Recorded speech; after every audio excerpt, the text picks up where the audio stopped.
Hai, balik lagi dengan gue Bayu Tabusala di Ekonom Pemalas. Kali ini gue mau bahas tentang how to fail safe atau bagaimana cara gagal yang aman. Gue nggak tahu, gue lupa di podcast gue yang mana gue pernah bahas ini juga. Cuman ini recapan gue yang baru karena gue waktu terakhir abis bouldering. Gue nggak tahu bouldering sama wall climbing bedanya apaan. Tapi ketika pertama kali gue masuk, coach gue bilang, Mas, ketika nanti jatuh, tolong untuk jatuh kedua kakinya ditekuk ya gitu. Terus udah gitu nanti jatuhnya ke belakang. Tolong jangan melawan gitu. Terus yang kedua, kalau misalnya emang tangannya capek, lebih baik lepas aja semua tangannya dan jatuh dengan cara yang aman. Jadi gue akhirnya flashback lagi bahwa hampir semua olahraga yang bener-bener gue ngobrol, bukan ngobrol sih, maksudnya gue menggunakan coach itu bener-bener diajari cara untuk jatuh yang aman. Entah itu skateboarding, entah itu lari dan segala macem, atau kemarin surfing juga gue diajari bagaimana kalau misalkan terjadi ombak balik dan segala macem. Jadi pengajaran paling pertama adalah bagaimana cara untuk gagal aman. Kenapa? Karena kalau misalkan lu gagal nggak aman, ya nyawa lu juga bisa terancam. Atau misalkan lu cedera, dan kalau lu cedera lu out of the game. Lu bisa out of the game gak cuma dari game yang lu mainkan aja, kayak misalkan gue kemarin bouldering gue jatuh lumayan salah, kaki gue lumayan sakit, jadi gue kehilangan kesempatan gue untuk berlari karena kaki gue yang sakit nggak bisa dipakai untuk berlari. Gue lagi mau coba tenis, gue nggak bisa juga melakukan penyoba tenis karena kaki gue juga lagi sakit. Gue bener-bener out of the game hampir semuanya, dan sebenarnya gue butuh olahraga karena uh, kebutuhan dari olahraga itu sendiri demi cari keringet dan untuk melawan anxiety gue itu sendiri. So that's it. Kalau misalkan lo nggak belajar untuk gagal yang benar, lo akan out of the game lebih cepat dibanding kebanyakan orang. Nah, terus berikutnya lagi adalah apakah ini berlaku di dunia investasi ataupun di dunia bisnis? Menurut gue iya, di dunia investasi ini akan benar-benar berlaku sama sekali. Dan kalau misalkan kalian telah belajar bagaimana cara cara gagal yang aman, ini bukan berarti cara gagal yang aman itu kalian nggak jor-joran, dalam artian kayak nggak memberikan hati dan pikiran pada satu tempat tertentu gitu. Kalau misalkan kalian misalkan investasi pasar modal, ayo dah karena gue pengen gagal aman tanda kutip, gue akan investasikan sebagian kecil dari apa dari gue punya aset gitu, gue punya aset. Misalkan let's say kayak 1% 2% aja lah, jadi kalau misalkan dia gagal ya ya udah aman. Nah itu yang bukan seperti itu.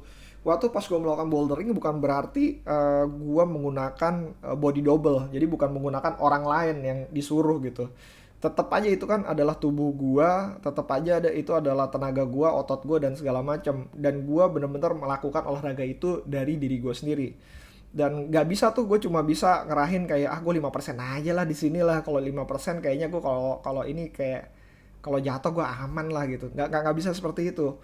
Dalam hal ini bukan berarti kalian membatasi aset kalian yang dilakukan untuk bisnis dan investasi. Itu adalah satu bagian kalau misalkan gagal biar nggak sakit, tapi bukan berarti gagalnya aman.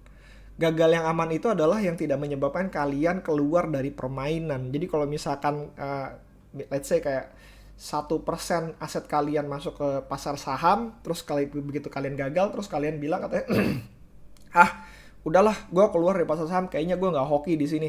That's it, itu bukan gagal yang aman, itu justru gagal yang nggak aman karena kalian keluar dari permainan. Kalian menjadi kayak merasa bahwa kalau misalkan nambah uang lagi di sana menjadi lebih rugi lagi gitu.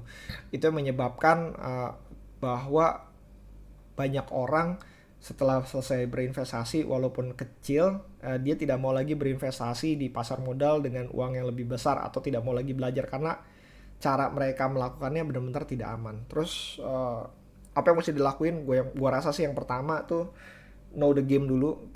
Tahu permainan apa yang kalian mainkan, ketahuilah resiko dari permainan yang kalian mainkan. Dan ketika kalian tahu resiko dari apa yang kalian mainkan, kalian bisa mencari tahu imbas dari resiko tersebut.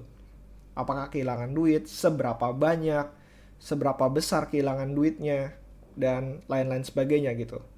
Yang kedua adalah mitigasi resiko tersebut. Mitigasinya adalah gue nggak tahu jujur deh. Cara gue melakukan mitigasi terhadap resiko investasi gue itu benar-benar berbeda terhadap temen gue melakukan mitigasi terhadap resikonya. Tapi kita punya satu pandangan yang sama. Jadi gue ada temen gue di kantor. Pandangannya adalah kalau gue nggak bisa tidur malam, artinya gue ada yang salah terhadap hasil investasi gue.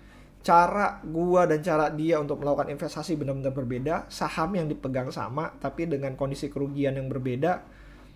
Temen gue udah keluar duluan, sedangkan gua lagi menambah kepemilikan dari satu saham ini gitu. Temen gue keluar karena memang dia udah nggak bisa tidur malam, tapi itu adalah suatu indikasi mengatakan bahwa strateginya tidak berhasil dengan resiko yang sudah dialaminya dia tidak cocok dengan apa yang dia kerjakan saat ini gitu, sehingga dia harus exit atau harus cut loss. Tapi it's okay, dia tahu bagaimana cara memanage dirinya, dia tahu resikonya, dan dia tahu bagaimana cara ngambil keputusan untuk menghilangkan resiko tersebut. Nah,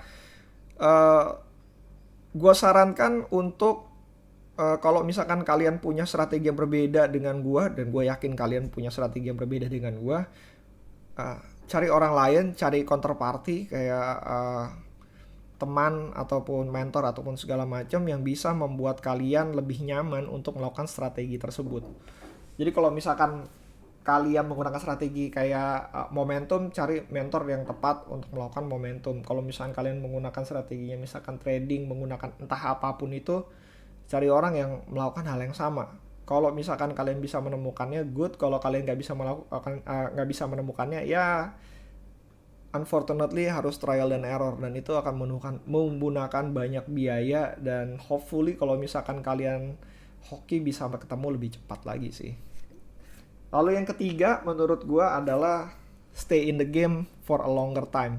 Kalau misalkan kalian sudah tahu gagal yang aman atau ya tadi gagal yang aman dengan strategi tertentu, yang harus kalian lakukan adalah diam lebih lama di permainan tersebut. Kenapa? Karena kemungkinan besar akan ada banyak. Gue pernah bilang bahwa gue nggak punya yang namanya beginner luck. Hampir semua investasi yang gue dapatkan itu rugi pada awal-awalnya, tapi baru mediocre pada akhir-akhirnya. Mediocre. Gue bukan bilang hasil gue bagus banget sekarang, kayak gue benar-benar kayak mediocre banget. Tapi itu adalah hal yang harus gue jalanin saat ini.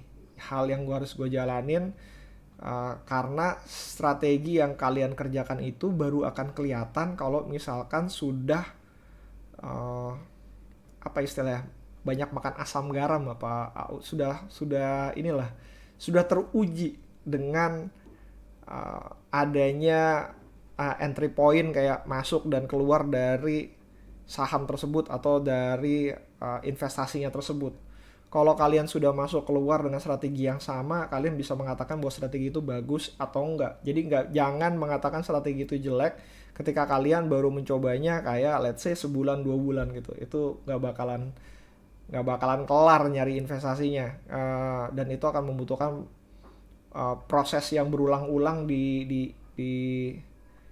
di kedepannya gitu. Kenapa? Karena begitu kalian bilang strategi yang ini nggak cocok, kalian cari strategi yang lain, dan kalian ngelihat bahwa ini baru awalnya kayak gitu, baru awalnya dan rugi, akhirnya cari strategi lagi dan rugi, cari strategi lagi, akhirnya kalian out of the game. Jadi yang mesti kalian ketahui bahwa strategi itu baru bisa dikatakan berhasil ketika sudah teruji pada jangka waktu yang cukup lama. Terakhir sebagai penutup, gua rasa ya bahwa karena tiap orang punya strateginya masing-masing yang fit sama psychologicalnya orang, begitu pula dengan teknik untuk gagal amannya. Untuk setiap orang akan ada cara yang berbeda untuk gagal aman.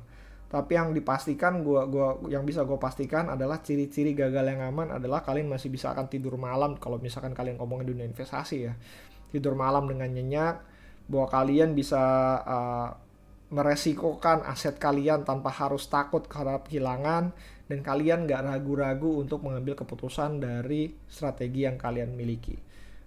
That's it for now. Kalau misalkan ada pertanyaan, uh, let me know di Instagram gua. Sorry, ini gua mati ternyata. Di Instagram gua di @bayutabusala, atau misalkan email gue bisa juga di bayutabusala@gmail.com. Thanks again buat yang sudah subscribe di Ekonom Pemalas di YouTube gue. Mudah-mudahan kita akan coba ada konten yang baru tahun ini, dengan format yang baru juga. But until then, bye.